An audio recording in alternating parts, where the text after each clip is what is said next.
Hello fellow preppers, I'm Tara, and today we're going to be going over some simple, cheap, and lightweight items that you can use to homeschool during when times are good and normal, or during a shit hits the fan event. And they're lightweight, they are portable, and you can take them on a bug out. You can make you a big Rubbermaid tub full of items.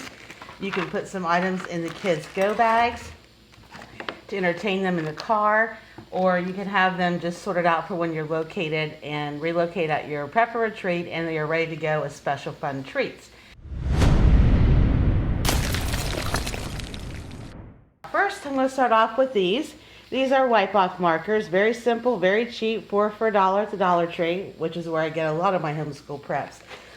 These markers, or you can use regular standard markers as cheap as you want, can go on wipe-off boards. These are readily available at any educational supply store, but I got mine at Dollar Tree. They have lines on the front, so you can go ahead and write a name or letter and name whatever you're teaching the children. Or you can do it on the back and let the children be creative. You can give them description of what it is they need to be drawing or writing as far as comprehension moving along the story activity. These are really great, and it cuts down on how much paper you need to pack and how many pencils you need to have. This is clear contact paper, and you can buy sleeves that you can take your little activity pages and put them down in, and you can do the pages more than once for practice work, which is great. You don't want to have 50, 60 pounds of activity books for your toddler, young child, and then your older children, or your toddler and young children as they grow. It's most economical and saves on space if you buy materials that can grow with the children as much as possible. This clear contact paper is $1 a roll. You can do individual sheets with it, put in a binder, just like this. Make a binder for the child for a certain subject, certain activity they're learning, and reuse them. It's a little bit cheaper than buying the sleeves. The sleeves are, I'm thinking it's like $25 for a set of 6. And they can tear fairly easily, but if you can hand sew, you can go ahead and sew this back together. This is something else I use for teaching toddlers and young children. It's a little muffin tin, and I painted on a number and a corresponding amount of dots. I have little foam collared squares that they can sort. You can do it by shape, you can do it by color, you can put a letter on the little cubes made out of foam or wood. I got mine for foam, made out of foam at the Dollar Tree. You can stack these, they're lightweight, and you can have them for multiple learning activities. And that should age with the children a little bit. You can do addition, subtraction, all kinds of things. These are wood slices, and hopefully you can make your own. They sell on Amazon and Etsy for a ridiculous amount. They're just a little bit thin, about a finger's width, and these can be used for building. They can be used, these ones are a work in progress. I have sanded them, and what I'm going to do next, I tend to wood burn instead of paint. I'm going to put letters on there so we can make an alphabet, and they can pick, the little ones can pick these up. I have a little drawstring bag that I'm making, and they can sort them into the right alphabetical order. You can do it with numbers. You can put addition and subtraction signs on it, multiplication for older children. You need a lot more squares if you're going to do a lot of math or spelling words with them, but they work great. And this is a store-bought, not from Dollar Tree item. I think these are awesome. These are little acorns, and my youngest grandchildren are rather obsessed with acorns. We go hiking and forage them, and you have the letter, and I'm not going to get lucky enough to find the right cap here, but what you do is you match the uppercase letter to the lowercase letter.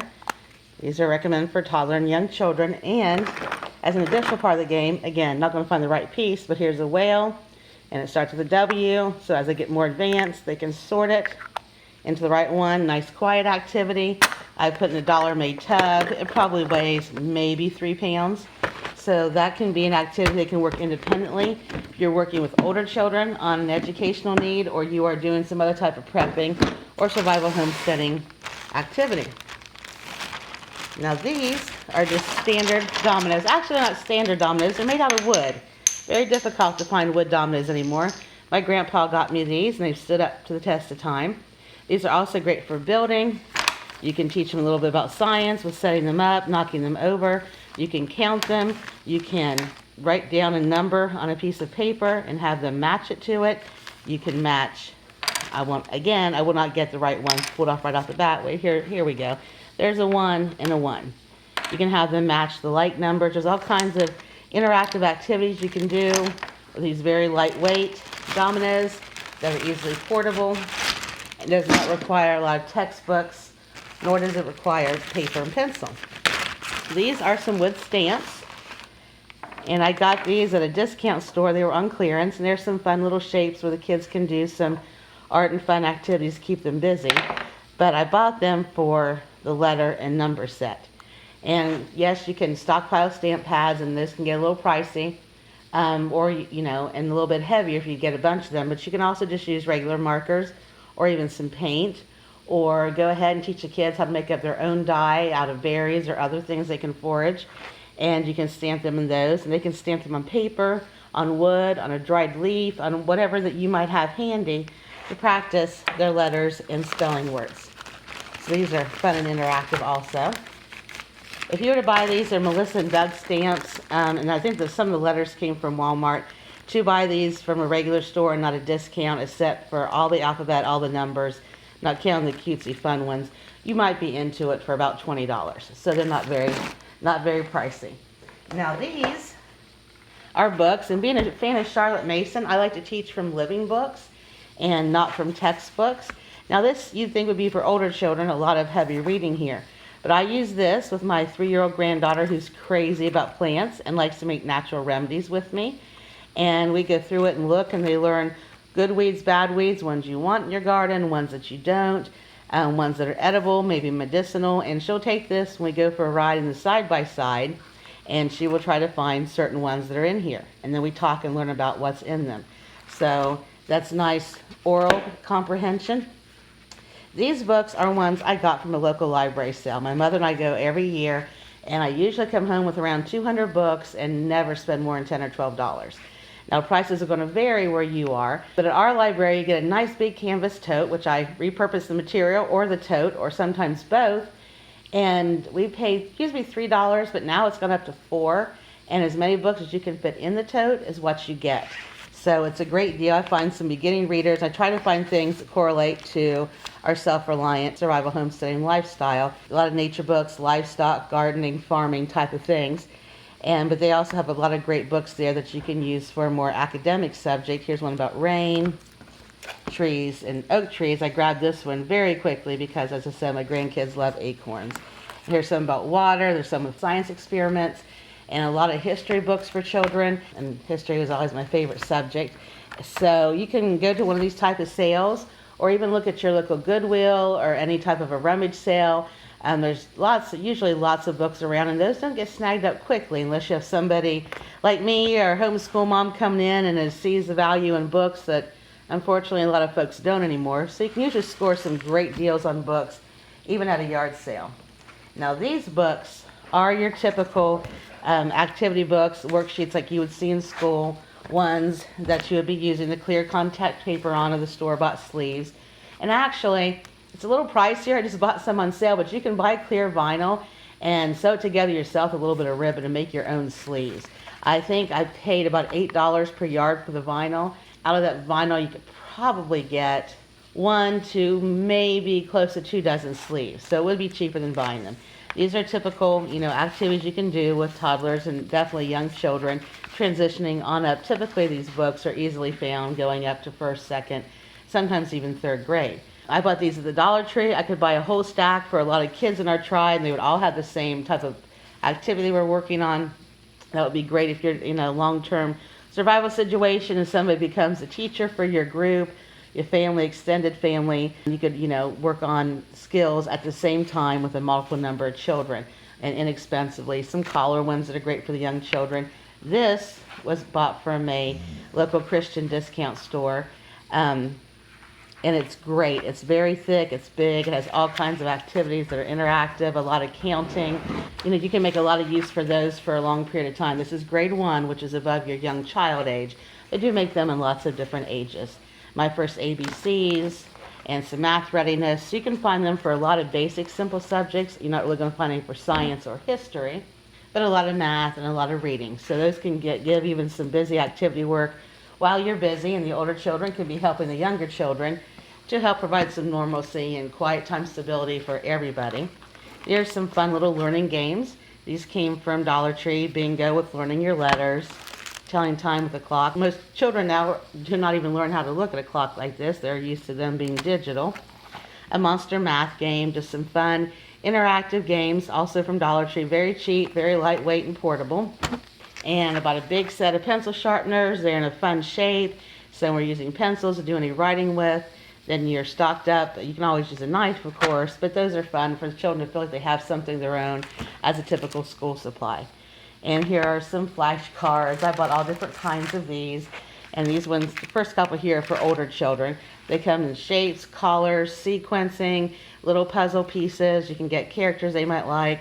These are lightweight. You could get these for all the children in your group. Put them down in one typical canvas tote bag the kind of teacher would tote, or you get for a reusable bag at a grocery store, and have a whole set of these handy. They can practice together. They don't take up a whole lot of space.